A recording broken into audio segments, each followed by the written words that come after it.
March 21ನೇ ತಾರೀಕು ಮಹಾರಾಷ್ಟ್ರದ ಇವತ್ತು ಬೆಳಗಾವಿ ಎರಡು ವಿಷಯಗಳಲ್ಲಿ ಸ್ವಲ್ಪ ತಮ್ಮನ್ನ ತಾವು ಹೊರಬಿಡ್ತಾರೆ, ಏನೋ ಹೆಚ್ಚು ಕಡಿಮೆ ಅಂದರೆ ಅಲ್ಲಿರ್ತಕ್ಕಂಥ ಭಾವನಾತ್ಮಕ ಸಂಬಂಧ ತಗೊಂಡ್ಬಿಡ್ತಾರೆ. ಎರಡೇ ವಿಷಯಗಳಿಗೆ, ಒಂದು ಸಂವಿಧಾನದ ಹೆಸರು ಹೇಳಿದಾಗ, ಎರಡನೇದು ಬಾಬಾ ಸಾಹೇಬ್ ಅಂಬೇಡ್ಕರ್ ಅವರಿಗೆ ಏನಾದರೂ ಸ್ವಾಭಿಮಾನಿಗಳಾಗಿ ವಿರೋಧ ವ್ಯಕ್ತಪಡಿಸ್ತಕ್ಕಂಥದ್ದು ಇದ್ರೂ ಕೂಡ ಆ ಸಂದರ್ಭದಲ್ಲಿ ನಾವು ಸಮಯೋಚಿತವಾಗಿ ನಾವು ಯಾವ ರೀತಿ ಕೆಲಸ ಮಾಡಬೇಕಾಗಿದೆ, ಯಾವ ರೀತಿ ನಮ್ಮ ಸಮುದಾಯವನ್ನು ಒಗ್ಗೂಡಿಸ್ಬೇಕಾಗಿದೆ, ಯಾವ ರೀತಿ ಸಮುದಾಯದ ಕೆಲಸಗಳನ್ನು ನಾವು ಮಾಡಬೇಕಾಗಿದೆ, ಇದನ್ನು ಸುಳ್ಳು ಹೇಳ್ತಕ್ಕಂಥವ್ರಿಗೆ ಮಾನ್ಯತೆಗಳನ್ನ ಕೊಡಬೇಕು. ಸುಳ್ಳು ವಿಚಾರಗಳನ್ನ ಅನುಸರಿಸಬೇಕು. ನಾವೀಗ ಕಳೆದ ಚುನಾವಣೆಯಲ್ಲಿ ನಿಂತಿದ್ದೆ, ನಾನು ಪಾರ್ಲಿಮೆಂಟ್ ಚುನಾವಣೆಯಲ್ಲಿ ಒಂದು ಲೇಖನ ಬರೆದರು. ಬಾಲರಾಜ್ ಅವರು ದಲಿತ ವಿರೋಧಿ ಭಾಷಣ ಮಾಡಿದರು, ಅದು ಸಂವಿಧಾನ ಬದಲಾಯಿಸಬೇಕು ಅಂತ ಹೇಳಿದ್ರು ಅಂತ ನಾನು ಹೇಳಿದೆ. ನಾನು ಯಾವುದೋ ಸಭೆಯಲ್ಲಿ ತನ್ನ ಸಭೆಯಲ್ಲಿದ್ದಂಥದ್ದು ಫೋಟೋ ಹಾಕ್ಬಿಟ್ಟು ಅದಕ್ಕೊಂದು ಕಾಲ ಮಾಡಿಬಿಟ್ಟು ಇವೆಲ್ಲ ಏನಾಗುತ್ತೆ, ಒಂದು ನಮಗೆ ವೈಯಕ್ತಿಕವಾಗಿ ಯಾರ ಮೇಲೂ ದ್ವೇಷ ಇಲ್ಲ. ರಾಜಕಾರಣ ಚುನಾವಣೆ ಸಂದರ್ಭದಲ್ಲಿ ನಾವು ಇರೋದು ಅವ್ರು ಇರೋದು, ಅದು ಹೊರತುಪಡಿಸಿ ಉಳಿದಂಥರಲ್ಲಿ ನಾವೆಲ್ಲ ಅಣ್ಣ ತಮ್ಮನವರು. ನಮ್ಮಲ್ಲಿ ಪ್ರೀತಿ ವಿಶ್ವಾಸ ಇದೆ. ನಿಮ್ಮ ಮದುವೆಗಳಾಗಲಿ ಸತ್ತರ್ ಕೆಟ್ಟವರಾಗಲಿ ನಾವು ಬರ್ತೀವಿ, ನಮ್ಮ ಹತ್ರ ನೀವು ಬರ್ತೀವಿ, ನಾವೆಲ್ಲ ಅವಿನಾಭಾವ ಸಂಬಂಧ ಇಟ್ಕೊಂಡಿರ್ತಕ್ಕಂಥವ್ರು.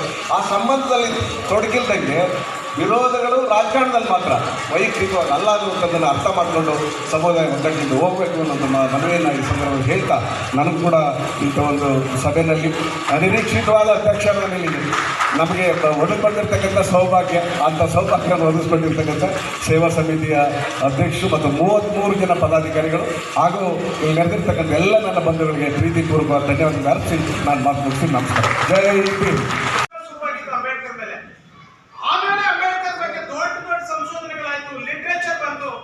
ಕೊನೆಗೆ ಅಂಬೇಡ್ಕರ್ ಲಿಟರೇಚರ್ನ ಪ್ರಕಟಿಸೋದಕ್ಕೆ ಶುರು ಮಾಡಿದ್ದು ಯಾವಾಗ ಅಂತಂದ್ರೆ 1984ರಲ್ಲಿ ಮಹಾರಾಷ್ಟ್ರ ಸರ್ಕಾರ ಸುಪ್ರೀಂ ಕೋರ್ಟ್ ನಲ್ಲಿದ್ದ ಮಹಾರಾಷ್ಟ್ರದ ಹೈಕೋರ್ಟ್ ನಲ್ಲಿ ಇದ್ದಂತ ಕೇಸ್ ಅನ್ನುವಂತ ಸಂದರ್ಭದಲ್ಲಿ ಆ ಲಿಟರೇಚರ್ಗಾಗಿ ಹೋರಾಟ ಆಯ್ತು. ಕೋರ್ಟ್ನವರು ಒಂದು ಜಡ್ಜ್ಮೆಂಟ್ ಏನ್ ಕೊಟ್ಟರು ಅಂತಂದ್ರೆ, ಈ ಆ ಲಿಟರೇಚರು ಪ್ರಕಾಶ್ ಅಂಬೇಡ್ಕರ್ ಅವ್ರಿಗೂ ಇದನ್ನ ಮಹಾರಾಷ್ಟ್ರ ಸರ್ಕಾರ ತಕೊಂಡು ಅದನ್ನ ಪ್ರಕಟಿಸಲಿ ಅಂದ್ರು. ಆಗ ಮಹಾರಾಷ್ಟ್ರ ಸರ್ಕಾರ ಅಂಬೇಡ್ಕರ್ ಲಿಟರೇಚರ್ ಎತ್ಕೊಂಡು 1978ರಿಂದ 84ರವರೆಗೆ ಅದನ್ನ ಕ್ರೋಢೀಕರಿಸಿ, ಅದನ್ನ ಕ್ರೋಢೀಕರಿಸಿದವರು ಯಾರು?